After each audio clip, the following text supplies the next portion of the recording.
Account of Alexander Selkirk. February 1st. About 2 yesterday in the afternoon we hoisted our pinnace out. Captain Dover with the boat's crew went in her to go ashore, though we could not be less than 4 leagues off. As soon as the pinnace was gone, I went on board the Dutchess, who admired our boat, attempted going ashore at that distance from land. 'Twas against my inclination, but to oblige Captain Dover I consented to let her go. As soon as it was dark we saw a light ashore. Our boat was then about a league from the island, and bore away for the ships as soon as she saw the lights. We put out lights abroad for the boat, though some were of the opinion the lights we saw were our boat lights, but as night came on it appeared too large for that. We fired 1 quarter-deck gun and several muskets, showing lights in our mizzen and fore shrouds, that our boat might find us, whilst we plied in the lee of the island. About 2 in the morning our boat came on board, having been 2 hours on board the Dutchess, that took 'em up astern of us. We were glad they got well off, because it begun to blow. We were all convinced the light is on the shore, and designed to make our ships ready to engage, believing them to be French ships at anchor, and we must either fight 'em or want water, etc. February 2nd. We stood on the back side along the south end of the island, in order to lay in with the first southerly wind, which Captain Dampier told us generally blows there all day long.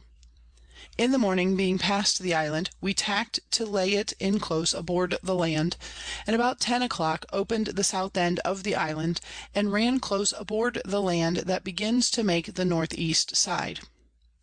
The flaws came heavy off shore, and we were forced to reef our topsails when we opened the middle bay, where we expected to find our enemy, but saw all clear, and no ships, in that nor the other bay next the northwest end. These 2 bays are all that ships ride in which recruit on this island, but the middle bay is by much the best. We guessed there had been ships there, but that they were gone on sight of us. We sent our yawl ashore about noon, with Captain Dover, Mr. Fry, and 6 men all armed.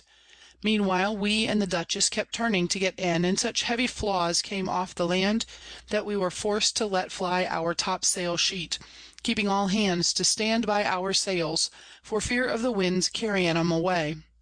But when the flaws were gone, we had little or no wind. These flaws proceeded from the land, which is very high in the middle of the island.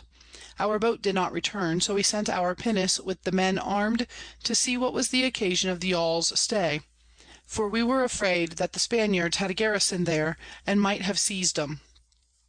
We put out a signal for our boat, and the Dutchess showed a French ensign. Immediately our pinnace returned from the shore, and brought abundance of crawfish, with a man clothed in goat skins, who looked wilder than the first owners of them. He had been on the island 4 years and 4 months, had been left there by Captain Stradling in the Cinque Ports. His name was Alexander Selkirk, a Scotchman, who had been master of the Cinque Ports, a ship that came here last with Captain Dampier, who told me that this was the best man in her, so I immediately agreed with him to be a mate on board our ship. 'Twas he that made the fire last night when he saw our ships, which he judged to be English. During his stay here he saw several ships pass by, but only 2 came in to anchor. As he went to view them, he found 'em to be Spaniards, and retired from 'em, upon which they shot at him. Had they been French, he would have submitted, but chose to risk his dying alone on the island, rather than fall into the hands of the Spaniards in these parts, because he apprehended they would murder him or make a slave of him in the mines, for he feared they would spare no stranger that might be capable of discovering the South Sea.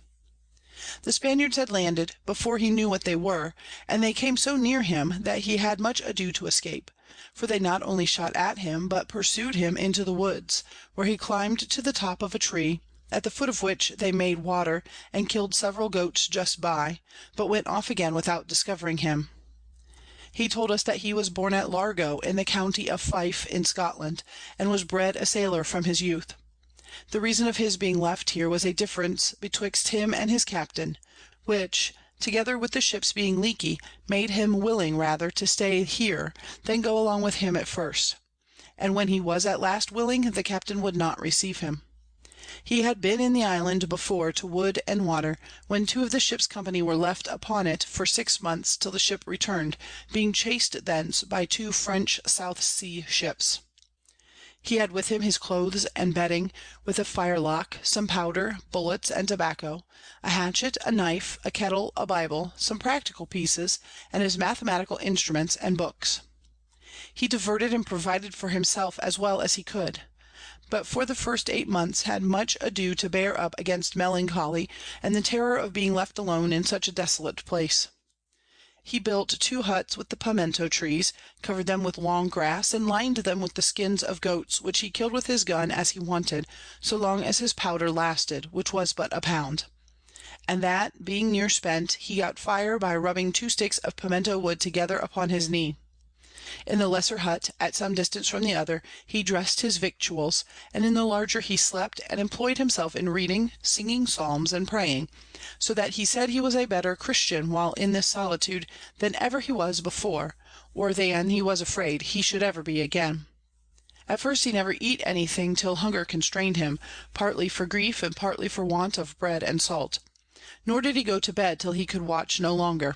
The pimento wood, which burnt very clear, served him both for firing and candle, and refreshed him with its fragrant smell. He might have had fish enough, but could not eat 'em for want of salt, because they occasioned a looseness, except crawfish, which are there as large as our lobsters, and very good. These he sometimes boiled, and other times broiled, as he did his goat's flesh, of which he made a very good broth, for they are not so rank as ours. He kept an account of 500 that he killed while there, and caught as many more, which he marked on the ear and let go.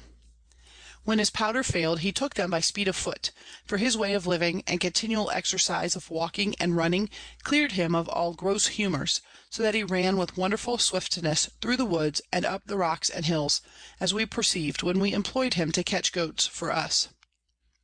We had a bulldog, which we sent with several of our nimblest runners to help him in catching goats, but he distanced and tired both the dog and the men, catched the goats, and brought 'em to us on his back. He told us that his agility in pursuing a goat had once like to have cost him his life. He pursued it with so much eagerness that he catched hold of it on the brink of a precipice, of which he was not aware, the bushes having hid it from him, so that he fell with the goat down the said precipice a great height, and was so stunned and bruised with the fall, that he narrowly escaped with his life, and when he came to his senses found the goat dead under him. He lay there about 24 hours, and was scarce able to crawl to his hut, which was about a mile distance, or to stir abroad again in 10 days. He came at last to relish his meat well enough without salt or bread, and in the season had plenty of good turnips, which had been sowed there by Captain Dampier's men, and have now overspread some acres of ground. He had enough good cabbage from the cabbage trees, and seasoned his meat with the fruit of the pimento trees, which is the same as the Jamaica pepper, and smells deliciously. He found there also a black pepper called Malaguita, which was very good to expel wind, and against gripping of the guts. He soon wore out all his shoes and clothes by running through the woods, and at last being forced to shift without them, his feet became so hard that he run everywhere without annoyance. And it was some time before he could wear shoes after we found him, for not being used to any so long, his feet swelled when he came first to wear 'em again. After he had conquered his melancholy, he diverted himself sometimes by cutting his name on the trees, and the time of his being left and the continuance there. He was at first much pestered with cats and rats that had bred in great numbers from some of each species which had got ashore from ships that put in there to wood and water.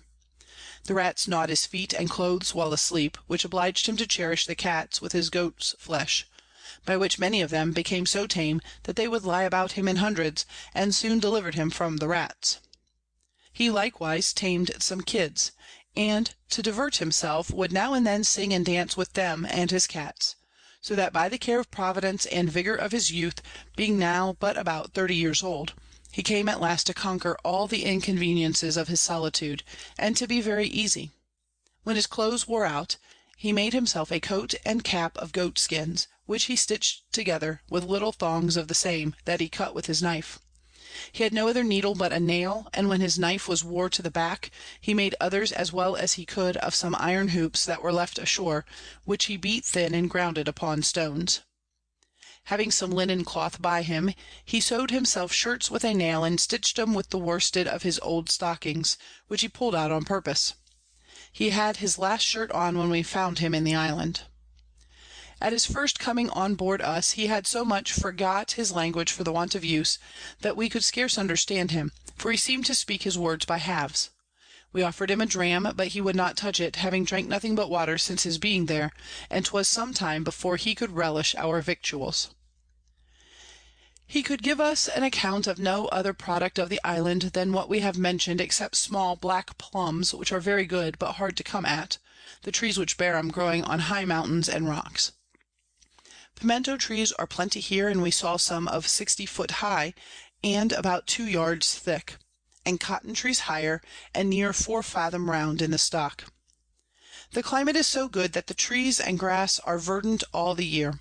The winter lasts no longer than June and July, and is not then severe, there being only a small frost and a little hail, but sometimes great rains.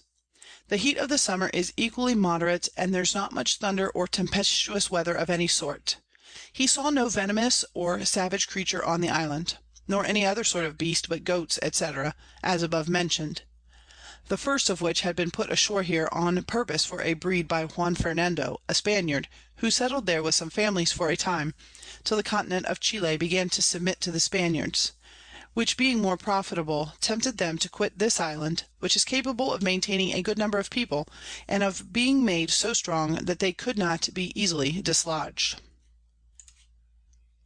Ringrose, in his account of Captain Sharp's voyage and other buccaneers, mentions one who had escaped ashore here out of a ship, which was cast away with all the rest of the company, and says he lived 5 years alone before he had the opportunity of another ship to carry him off.